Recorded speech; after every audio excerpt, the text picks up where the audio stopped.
Next on the list is kind of a different animal, 1970 Ford Torino Fastback. Nugget Gold Metallic over ginger. What color is ginger? It's kind of like a good, yeah, exactly. As you would imagine. Yeah.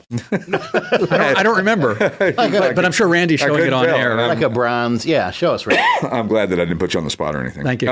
One family-owned car, and it's beautifully preserved, this thing. 302 cubic inch, 2-barrel V8, 3 on the tree, stunning interior, just a really neat car. These Torinos are really It's really cool, and it's one of 12,490 non-GT fastbacks, so you don't see them that I love that fastback body style, whether it's on a Mustang or a Torino or whatever it is. Sharp. Yeah, they're really good-looking flat rear body window. style. Yeah. Awesome.